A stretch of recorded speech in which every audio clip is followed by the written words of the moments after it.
So, Senator, as I understand it, the Vice President and Special Envoy Witkoff gave you a special briefing in the Situation Room late Wednesday on Iran. What you heard made you change your vote. Why are you no longer trying to stop the president from resuming strikes in Iran? That actually was not my original rationale for voting for the War Powers Act. My original rationale was because we were not being briefed. We could be the Senate, the Congress, or the United States. And I felt it important that we be briefed. I agreed with the president's original goals. Those were not being achieved by my perception. Mm-hmm. And so before I could say, okay, everything's hunky-dory, I said, I need to be briefed. After the exchange I had with the president yesterday, I passed a note to Steve Witkoff. Steve, I would consider changing my vote, but I've been voting yes because I've not been briefed. He said, called me back in the hour, and let's have a briefing. We had it last night. What did you hear that changed your mind? So if the original objections were to destroy, degrade, if you will, Iran's nuclear capability, their ability to do a ballistic missile, and their conventional warfare capability, and we were supposed to be out of there in 4 to 5 weeks, with maybe a little bit of a sprinkling of regime change. That's how it came across. Mm-hmm. The regime change is off the table. That doesn't seem as if that's going to happen. Mm-hmm. But it does seem as if the way they laid it out, the other 3 objectives can be reached. And with those other 3 objectives, now we have to trust but verify, but as they laid it out, they have a plausible plan by which to achieve those, and that's what I was interested in. You wanted to get the details on the diplomacy. Correct. Okay. Because on Wednesday, you and President Trump had that angry exchange, raised voices, you said, along with other Senate Republicans in this closed-door meeting. He berated you for that vote you had taken previously to try to stop the war. You said you won't be bullied. Did you feel that he backed down by giving you that briefing? I mean, isn't sharing information just a basic expectation that lawmakers like yourself should have fulfilled? Like, why does it take a shouting match? Let's back up a little bit, if we may. I'm a doctor. I am going to try and get as much information as possible to come to the truth of someone's diagnosis and the truth of how to treat that problem. As much information as possible.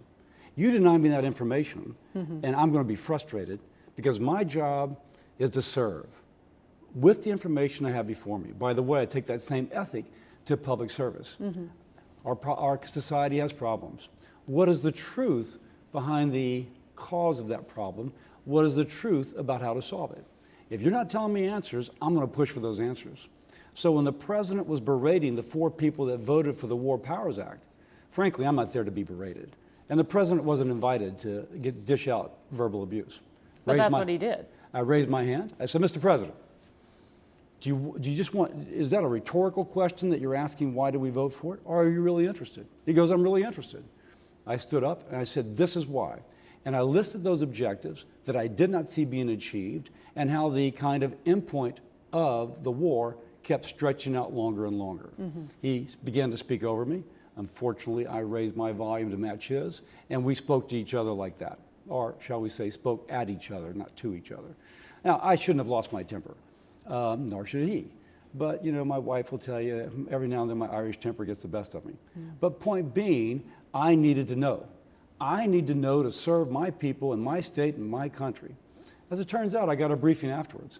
In one sense, I actually accomplished the mission of what I needed to do. But you had also said the American people need that information. So the American people aren't getting those public hearings and briefings. So last night when I asked about that in my briefing, they said right now the negotiations are delicate. And they could collapse if they're not nursed along in the appropriate way. I can accept that. Sometimes you have to have some space for people to come to an accommodation. And that's how they said, that's the reason they said for their kind of lack of being forthcoming. I can accept that. Mm-hmm. But my goal was to be briefed, to have the truth in order to make a decision for the benefit of my country. And that was satisfied. Because you had said something pretty significant. I mean, not only did you say this is the worst foreign policy blunder on record, Reagan be rolling in his grave, you said America lost the credible use, credible threat of force, which is another way of saying that President Trump's threats to return to bombing are empty threats. I don't know if they're empty threats, because you can certainly return to bombing. But the fact is that a medium-sized power at this point is perceived to have fought a superpower to a draw, requiring some measure of accommodation of we, the superpower. And we spent $29 billion and we have 13 Americans dead. We hope to get back to status quo ante. I will say, in the briefing last night, they would make the argument that we've actually made progress. If that's the case, we should all be thankful. Would you call for a vote for some kind of congressional oversight if an actual agreement is reached? I think this would amount to a treaty. Congress has It does not? I'm saying it would. It would. And so, I mean, I don't know the technical definition of a treaty. Seems like a treaty to me. And so if it is, then Congress should be able to weigh in. Do you have that kind of commitment that when things aren't so delicate, Congress actually will be read in and perhaps put to a vote under INARA? I think I've shown, at least on my level, that I'm willing to make tough votes in order to get that briefing that I feel I need to have the truth to make a decision that's good for my country. So we didn't talk about that last night, but I think that's a fair statement. Okay. So you're going to keep pressing on this, is what I understand. I mean, there are a few Republicans like yourself who will be leaving Washington in January, and they're starting to speak perhaps with more candidness and frustration about the president and the way things are going here on the Hill. Will anyone else hold the president accountable once Cornyn's gone and Tillis is gone and you're gone? The simple answer will be yes. The men and women who serve in Congress, by and large, love our country. I mean, they all love our country deeply. And by and large, they will do what is required. Now, when you're running for office, you have to be aware of what your voters are interested in. You have to talk about what your voters are interested in if you want to get reelected. But in the Senate, at least, there's that space of 4 years prior to that. And I think you see every period, there's senators that step up and say, we need something different. We need more. The Senate is a separate body, separate from the presidency. I think we're seeing that. Do you think the president understands that? I don't know if the president does. Sometimes he acts as if Congress is merely an appendage. And frankly, sometimes Congress acts like it's an appendage. But that said, I think you got the message yesterday. Congress wants to be read in. And Congress has our rules and procedures that our founding fathers set up. And they set it up precisely so that there would not be too powerful of an institution of a presidency, designed to reflect all of the American people, not just the will of one person. That's being tested right now. I suppose it's being tested, but hopefully we pass the test. Well, the president seems to have some changing priorities himself when it comes to what he's asking you all to deliver on. He canceled that event on the bipartisan housing bill, which had strong support from both sides of the aisle. It was aimed at least at affordability. He seemed to sabotage his own nominee to run the intelligence community, Jay Clayton. He told him, don't show up for the hearing that Senate Republicans had scheduled. And he's been talking about the ballroom legislation like the SAVE Act, which Leader Thune has said there are not the votes for it. What do you think his priorities are right now? Margaret, you're asking me to get inside the president's brain. I cannot get inside the president's brain. You had lunch with him yesterday. I did, but it wasn't really, sipping tea with a pinky finger out and saying, hey, how do you feel about life? But clearly he wants the SAVE Act passed. So you can say that is a priority. What I think should be the priority is how do you make life more affordable for the American people? And so that's why I'm asking the president regularly, let's work on affordability of health care. The president has made a strong push to make health care more affordable. I want to make health care more affordable. So I can't tell you what his priorities are beyond the SAVE Act. I can tell you what I think they should be, and how do we make life more affordable for the average American? The SAVE Act, he wants to put in place more restrictions around federal elections, but it's already federal law that non-citizens can't vote. Yeah, but he's races. asking is that people have to show an ID. Yeah. And showing an ID, I think, is a reasonable thing. We've done it in Louisiana. There's been no disenfranchisement at all. But we had a reputation for corrupt elections, and now everybody acknowledges our elections are pretty straightforward. We've shed that reputation from 3 decades or 4 decades ago. So I think it's reasonable to require an ID. But you agree with Leader Thune, there just aren't the votes. There are not the votes. Okay. You've also made clear you think that the Director of National Intelligence, Bill Pulte, he's in the position in an acting role presently, that he's not qualified. He has no national security experience, but he's in the job. And he can stay there for 210 days without Congress having a say here. I mean, Let me give my... is Congress powerless to put a check? Once under the rules, and we live by the rules, the president can make an interim appointment, and indeed he can stay there. Now, there may be other things we could do that the parliamentarian or someone can tell us. I'm not familiar with those. Let me tell you, though, why I do object to Bill. Our Declaration of Independence says that we are entitled, inalienable rights, I should say, to life, liberty, and the pursuit of happiness. And the pursuit of happiness is using my, kind of as I approach it, as I try and live my life, using the gifts I've been given for the purpose of serving other people. As a physician, I've been able to do that. As a senator, I've been able to do that. My objection to Bill is that he used personal information to target a political enemy of the president. At the Federal Housing Administration. At the Federal Housing Administration, using personal data. Now, if we have an inalienable right, I have, you have, the woman targeted has an inalienable right to life, liberty, and the pursuit of happiness. I'm a conservative. You should not be using the force of government to crash upon somebody just because the person in charge does not like them or finds them inconvenient.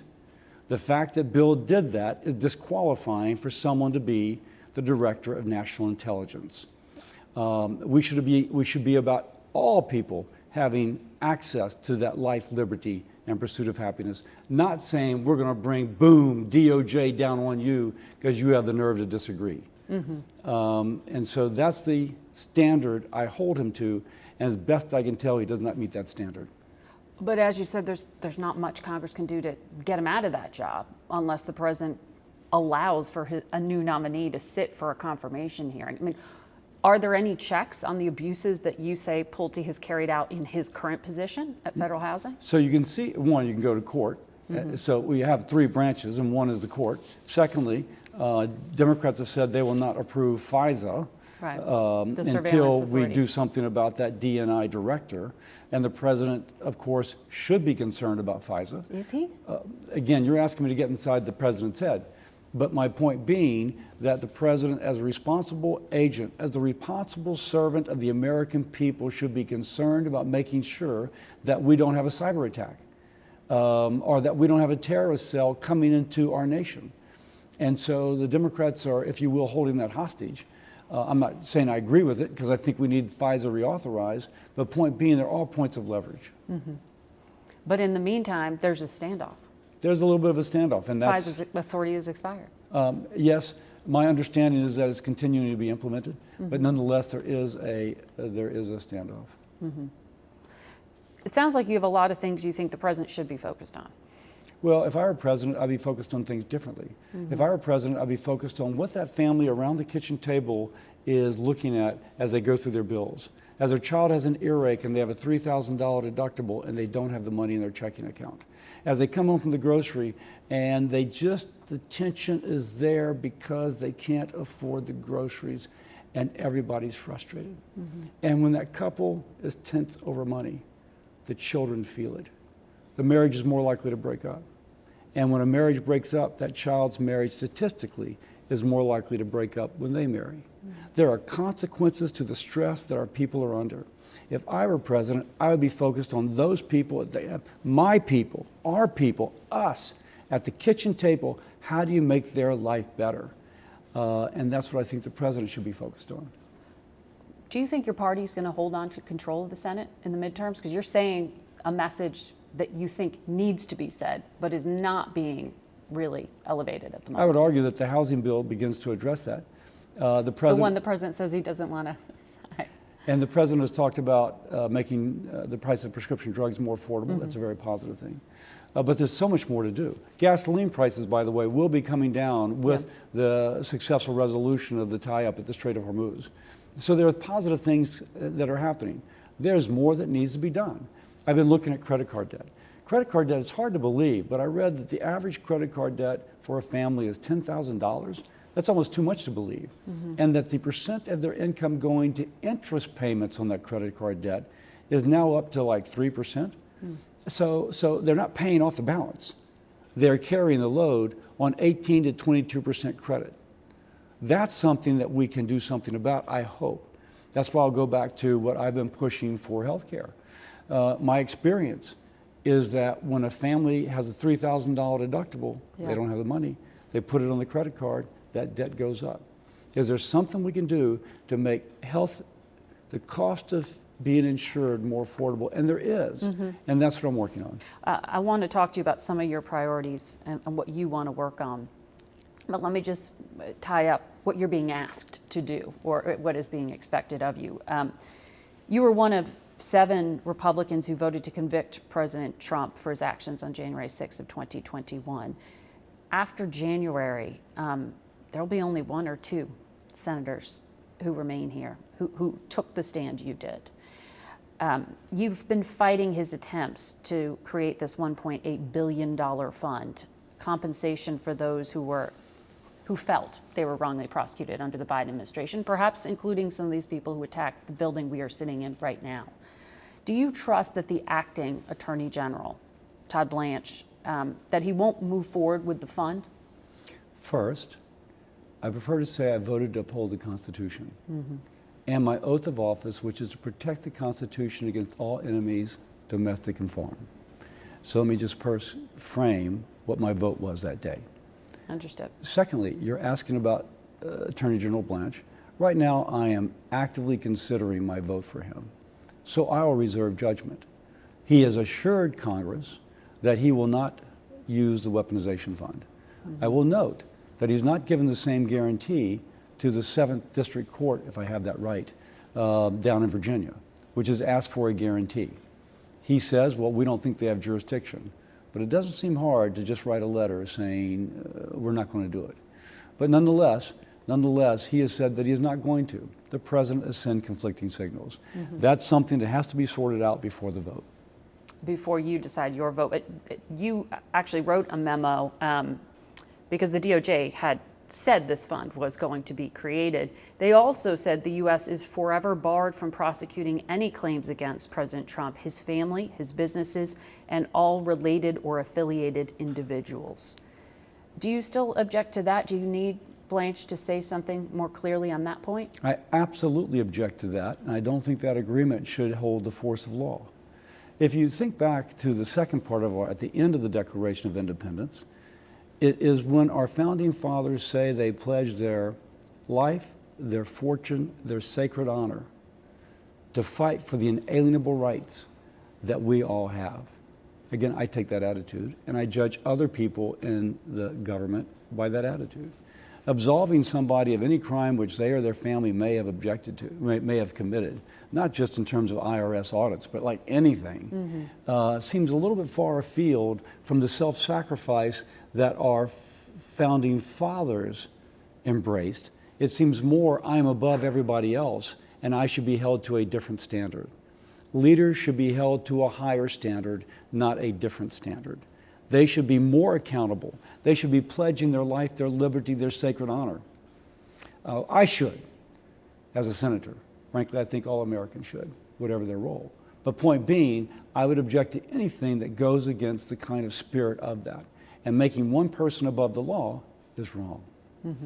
We're 4 months until midterms. You got 6 months left. Is healthcare your top priority? So I've got so many things because I'm going to run through the tape. But right now we're working on Social Security. Social Security is insolvent, going insolvent. And when that happens, there'll be a cut of 22 to 25% in someone's benefits if we follow the current law. I've been working on a plan for about 6 years. I am still working on that plan, and I want to bring it to completion. How do you make healthcare more affordable? Second thing, in our HELP committee, of which I'm the chairman, we're working on price transparency. Wouldn't it be great if a mom, daughter has an earache, could say, hey Siri, where is the most affordable urgent care center near me?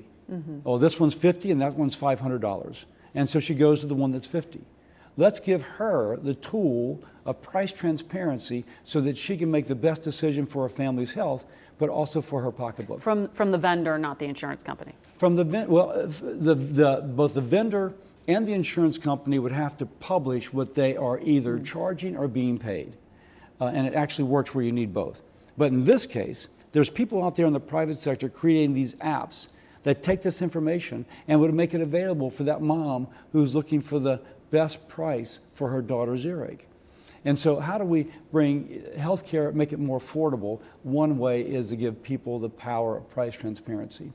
By the way, I just got my renewal from Optum Rx for a prescription, $50. I'm thinking $50? It's never cost me that much. I go on to, I think, GoodRx or Mark Cuban's site, it's $7.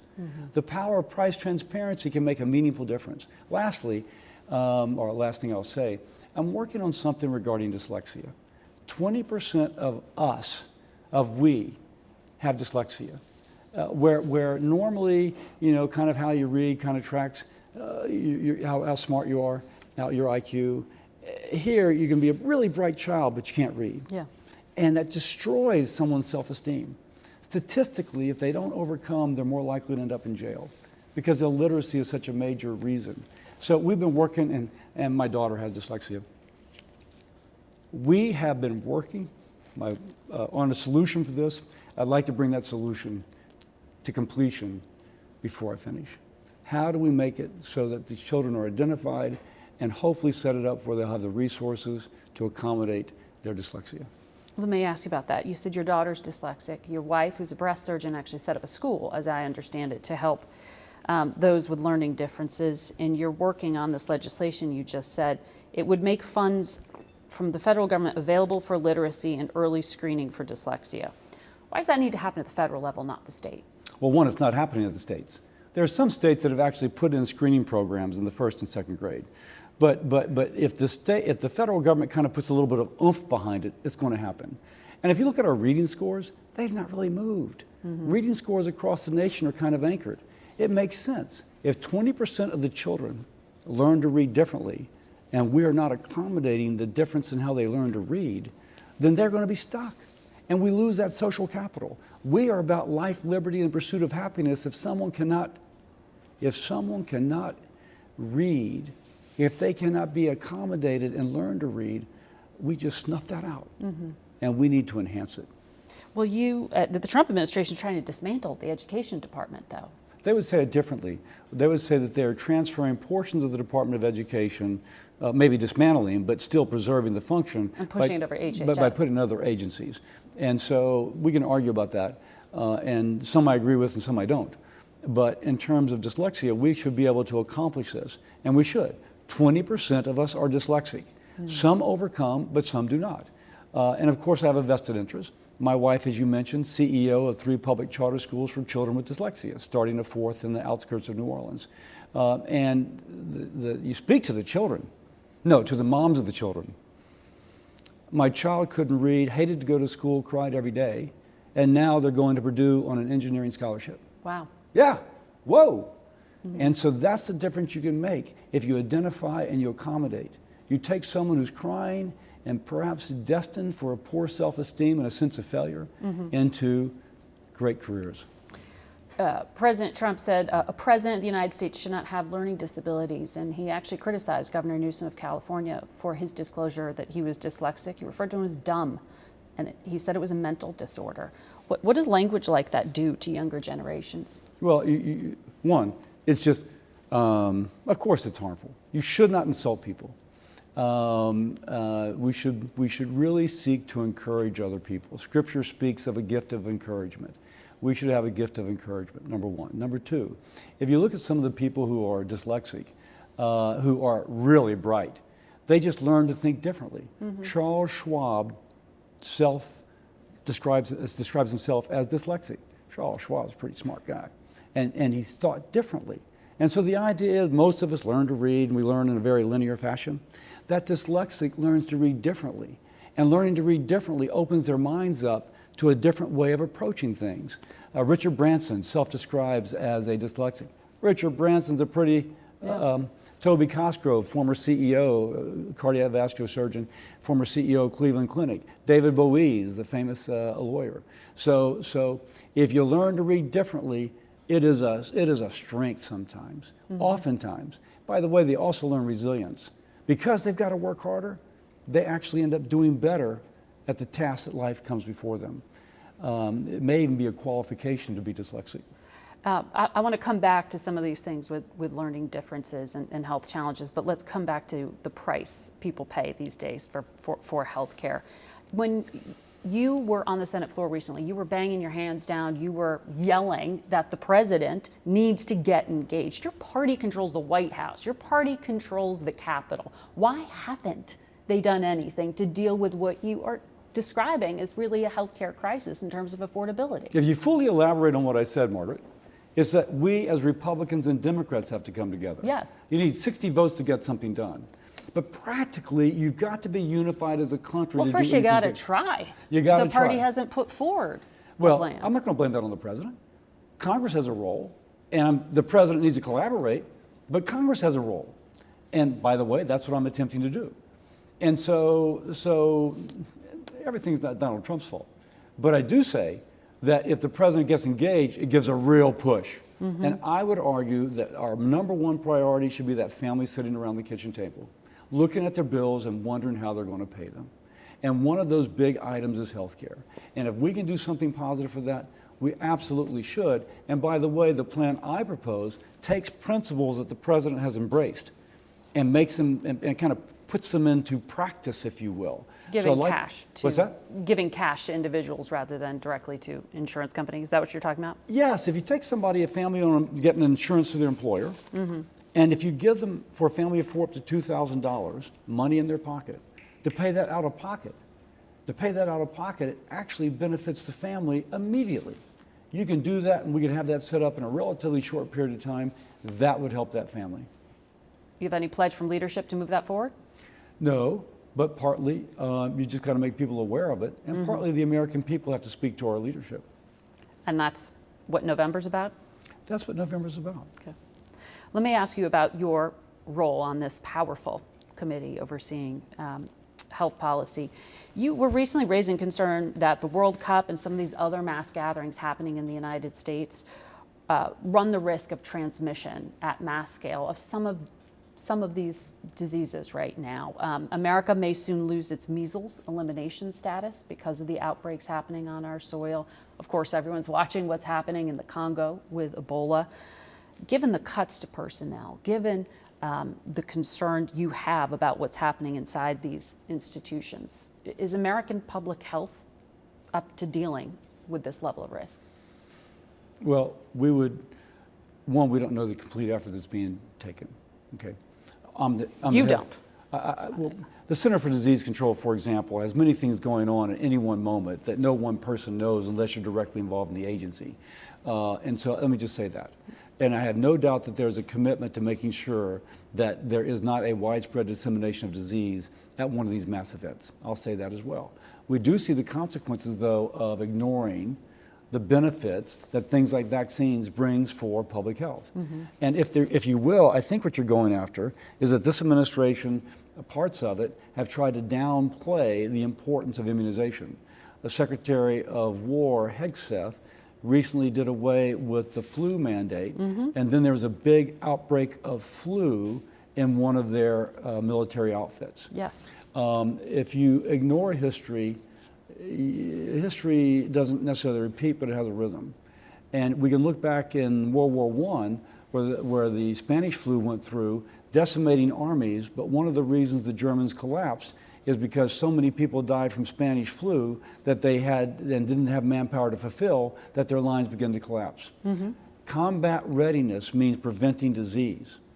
And if you want to be combat ready, you don't want everybody out with the flu. But he was following the Secretary of Health and Human Services push for medical freedom. So if you see that, you can see we have a mutual obligation. When our founding fathers pledged their life, their fortune, and their sacred honor, there is a sense that we all have to, one, achieve those inalienable rights of life, liberty, and the pursuit of happiness. there has to be also a spirit of sacrifice among everyone else.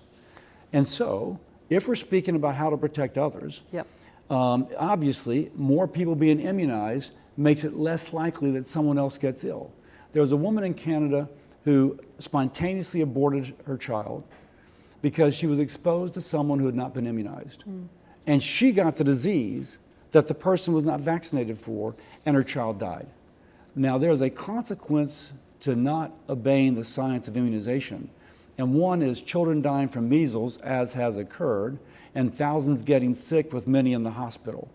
So I would argue, unfortunately, facts can be a tough, tough teacher. Protect yourself. Talk to your doctor. But society has a vested interest, as we all do, in we all being protected. Well, we now have a longtime vaccine skeptic who is running HHS, who in private practice sued vaccine makers. How much harm has he done, or do you believe that he has restored trust in public health as you thought he might do?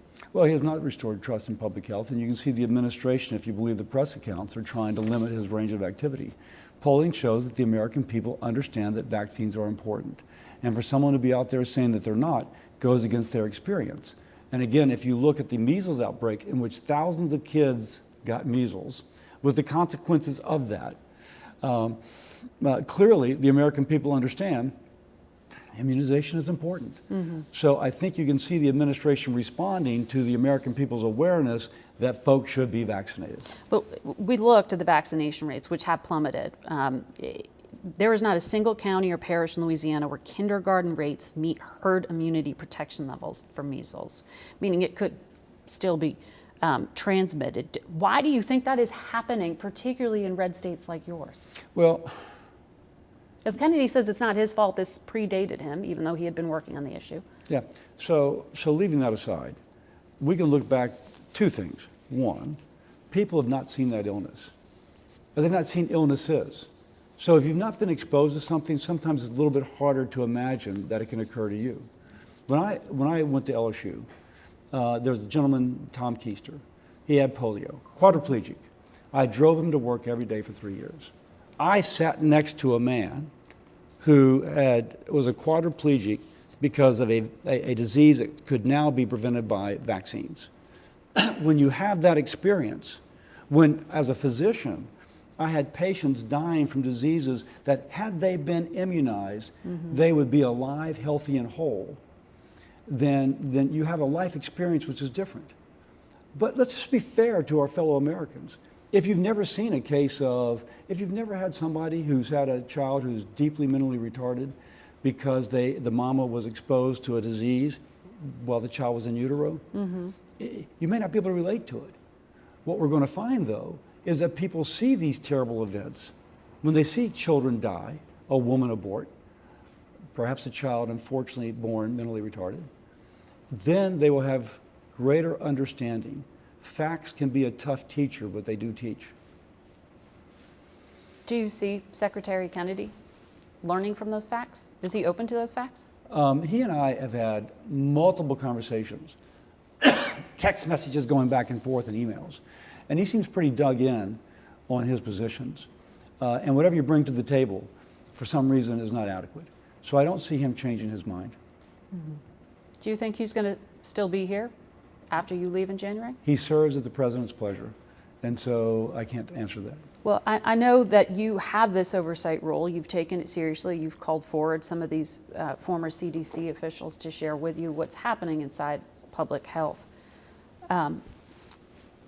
Secretary Kennedy went on television and made false claims about the MMR vaccine, even claiming there were fetal parts in it. I mean, you had CDC officials saying the secretary is out there in the middle of a measles epidemic telling people false information. Why isn't that disqualifying for the job? Well, first, he's already in the job. And so, again, he serves at the president's pleasure. And you think the president is now aware that this is a problem? The polling, just what I read in the paper, Yeah. the White House has seen polling that shows the American people rightly understand that immunization is important. And they see these measles outbreaks, and they understand that that the American people, whoa, we're not getting immunized, and now we have children dying from measles. We have people in the hospital because of measles. We have schools that can't open because of measles. And so the administration clearly has gotten off the anti-vaccine message into something more positive. By the way, let's give the secretary credit. He is very much into ultra-processed foods. Yeah. If that's where he stayed, our country would be really much better off. But the concept that immunizations somehow are bad has been clearly disproven by life experience. Because what's happening is people getting sick, in some cases dying. Mm-hmm. And the administration clearly has moved away from that. Well, there's no Senate-confirmed Surgeon General, no Senate-confirmed CDC Director. There hasn't been for 9 months now. No Senate-confirmed FDA Chief. 13 of the 27 NIH centers are currently run by acting directors. Is this a problem? Is this something you want to move through by the time you leave? Clearly, it is a problem, if you will, that would reflect a wider problem at HHS. That just goes without saying. Lack of stability is a problem. But there are people nominated for some of these positions. We will process them in this committee, the committee I'm chair of, the Help Committee. We're in the Help Committee room. As soon as we get their paperwork. That's something we just have to have. There's a process you go through. But I've met with the nominee for the Surgeon General, and I've met with the nominee for CDC Director, and am very favorably impressed. And so I imagine they will, I can't speak for everybody, but I imagine they will be approved. And so progress is being made. But you're right, to be this far into an administration with that much turnover is not a good thing. And going back, our goal to be, my goal, our goal to be, should be to serve the American people. And you better serve them in terms of public health with stability and with an acknowledgement of that which is actually true. And in this case, immunizations work. Well, I mean, the current CDC Autism and Vaccines page has a heading that says vaccines do not cause autism, very clearly. But there's an asterisk next to it. And it says it's up there due to an agreement with you, the chair of the committee. You go to lower down on the page and there are some confusing things said there, including that there's no scientific foundation to rule out a linkage. Do you think there will be strong oversight after January? Do statements like that disappear? I cannot tell you that it's going to disappear. Excuse me. I can tell you that that broken agreement that I had with the secretary, that was not supposed to happen. So once you lose trust in somebody, you're not quite sure what to trust going forward. In fact, you don't trust anything. It should go away because the evidence is that that is not the case. That is a prejudice being brought. And by the way, if you build public health upon a foundation of lies, then you're going to have the absence of adequate public health. You need to build everything in life on truth. I go back to being a doctor. You got to search for the truth and use the truth for your solutions. That sounds kind of, oh my gosh. No, that's the only way you make the correct diagnosis and the correct, this is not truth. And there'll be a consequence of it. And that consequence, unfortunately, will be borne by those who actually are influenced by it. I will say, except for news anchors, very few people read the CDC website. And so I'm not sure how much influence that has, how much negative influence that has. But the message is heard. I mean, from the President of the United States' own social media account.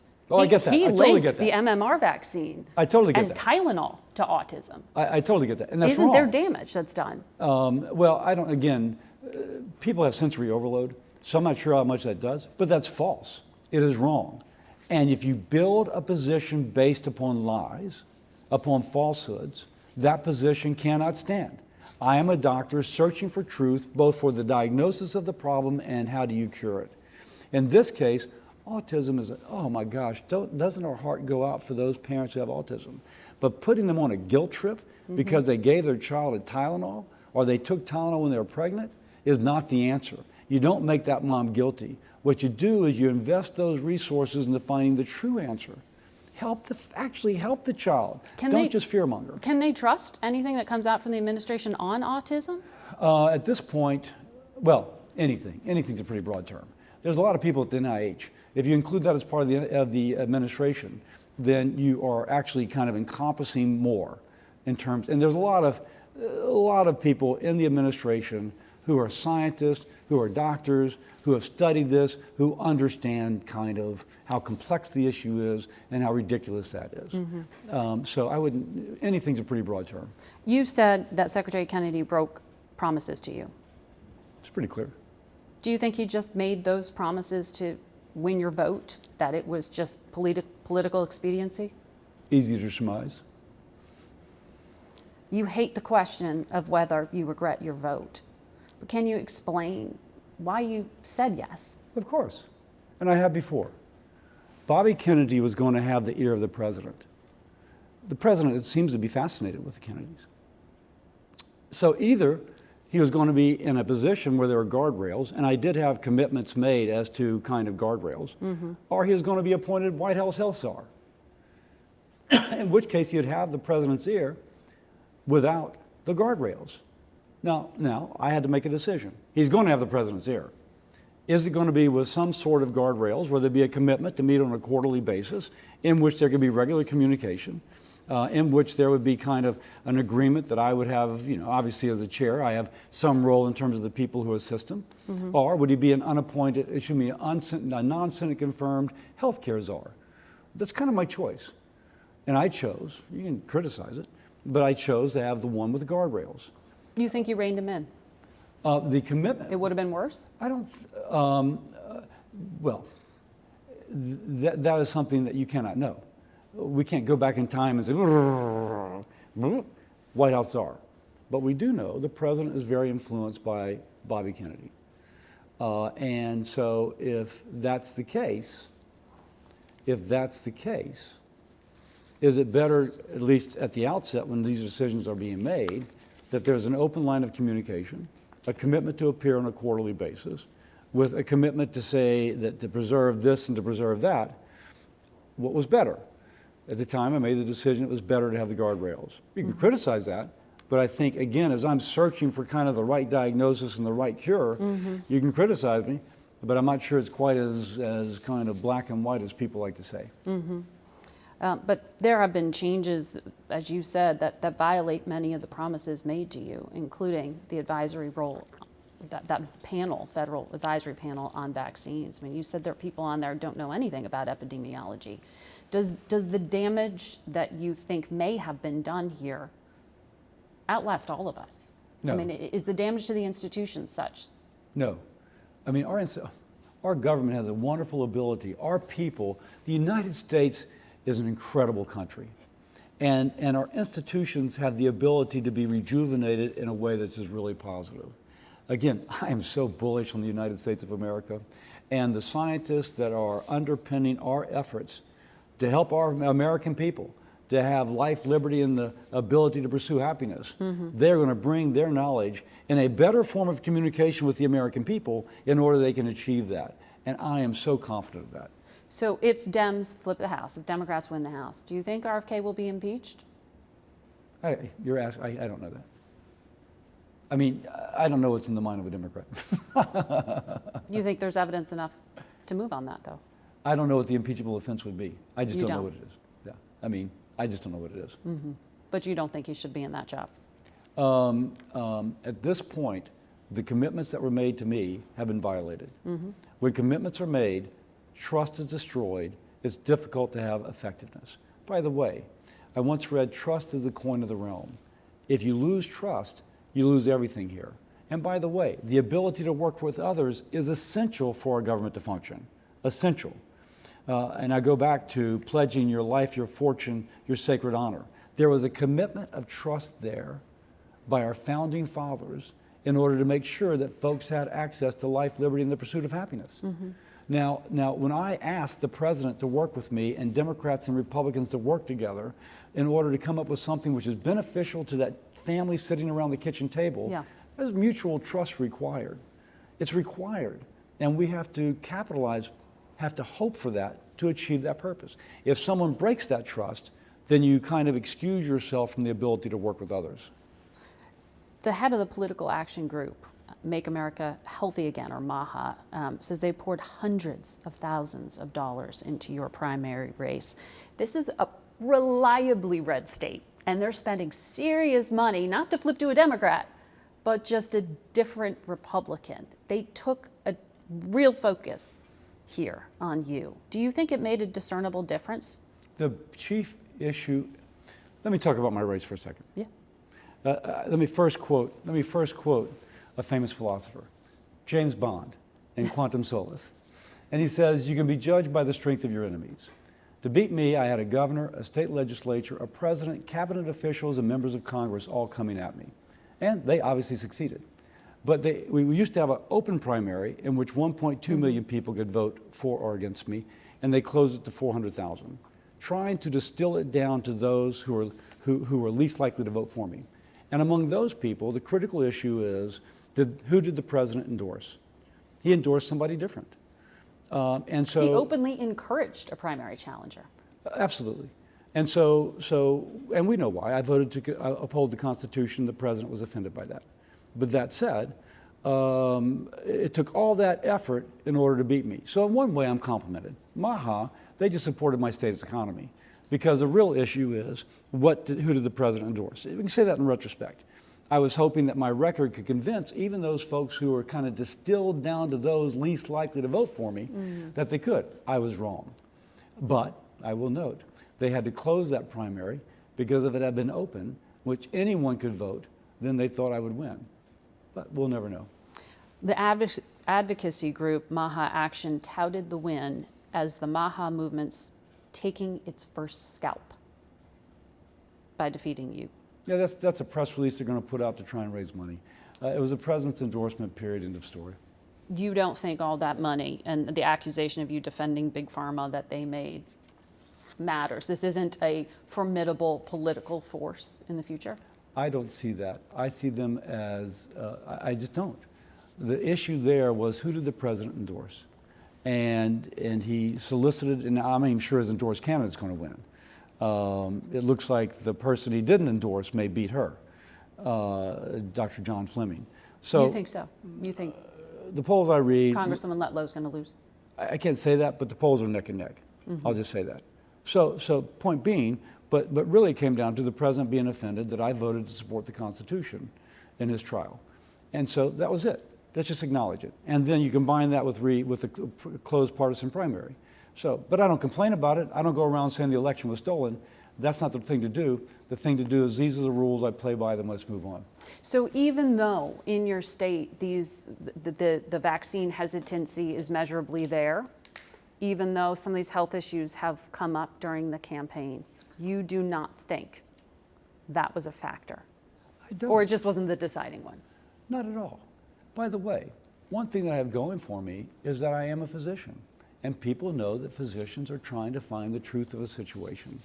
And isn't that true? And by the way, I demonstrate that. And I will explain my reasoning to get to a decision.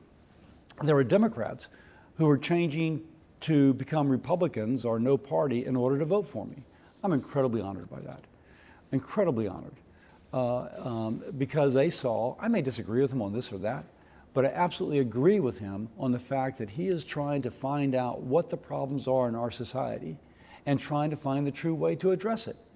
And so I'm honored that people did that. Obviously it wasn't enough, but I'll go back. They had to close the primary in order to beat me.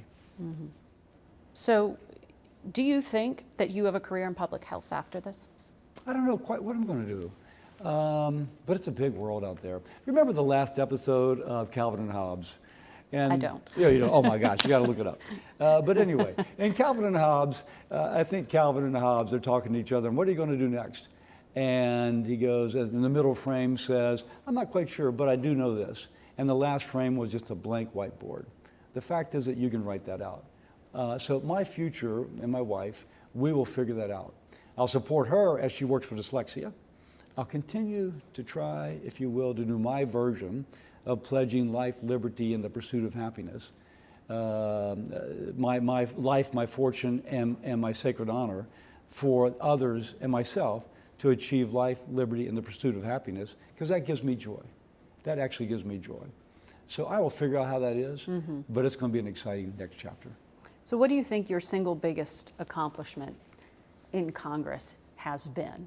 My biggest single accomplishment is to show that if you take on a difficult problem and you're willing to really stick to it, you can find an answer. And we say our problems are so big, but there's things, my Social Security proposal we've been working on for 6 or 8 years. Yeah. But those serious things aren't getting done here. Well, it takes a while both to prepare the American people for how you're going to solve it, but also to bring people along with you. And so folks want to snap their finger like 3-minute rice and 3 minutes later have their rice. It takes time to come up with the solutions, to listen to the stakeholders, to go out and talk to people and to find out the answer. Now, my strength, if you will, is to show you can solve big issues. You just got to work at it. And one thing I do is I work really hard. And so, No Surprises Act, which prevents surprise medical billings for the American family, began to bring in price transparency. I'm told it prevents a million surprise medical bills per month. That's my bill. Mm-hmm. And we started working on it 2 years in advance. And I said to my team, this isn't quite the issue, but it's going to be the issue. I got Democrats and Republicans. Maggie Hassan was my chief Democrat. We worked together on a bipartisan basis, talking to stakeholders, and then at the end, we're able to bring it together. It was hard, but it was big. And that is something that's going to help that family sitting at the kitchen table, helping them now.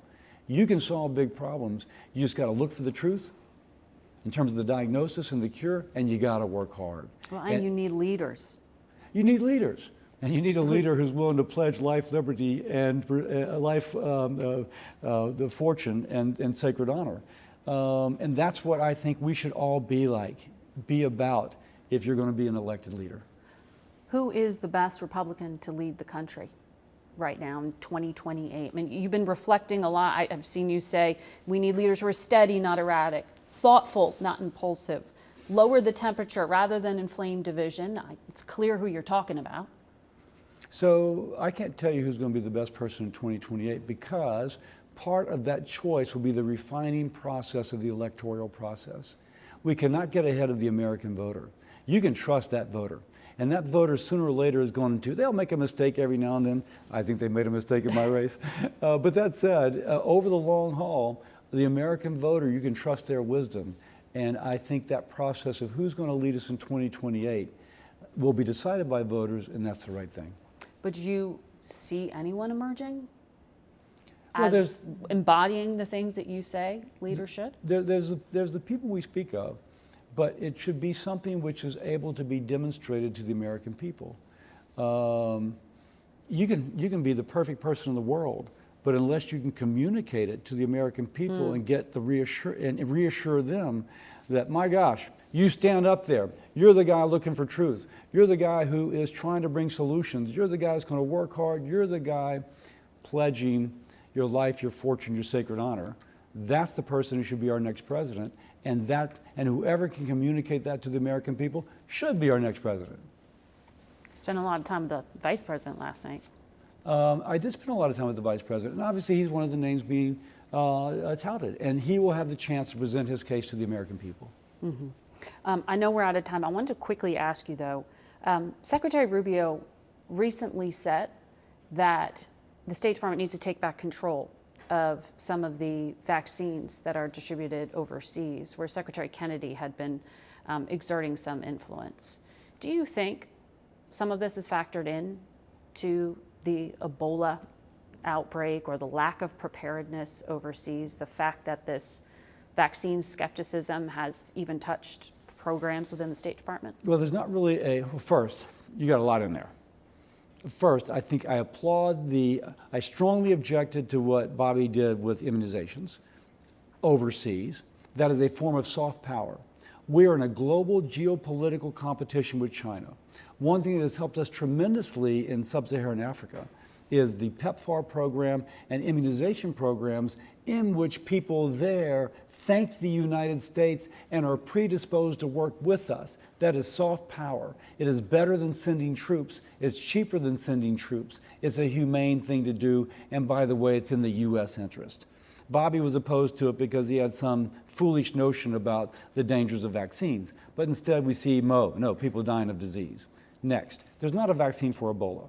But it's fair to say that the infrastructure we had helped create in Africa had been damaged by the changes in USAID, for example.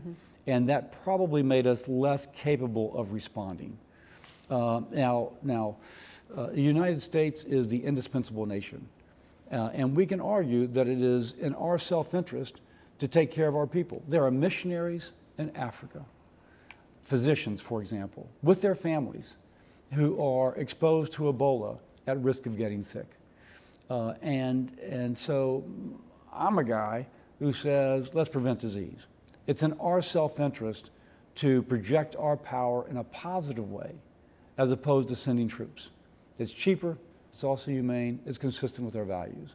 That's who I am. I'm a physician. Bobby felt like, I don't know, vaccines were dangerous, and so he wasn't going to do it. Rubio taking it back, I think, shows that there's a recognition that soft power is important. And this competition with China, the ability to go to a head of state in Africa and say, listen, we have helped you so much. We have a strong relationship. Let's work together, and this is how we can be effective.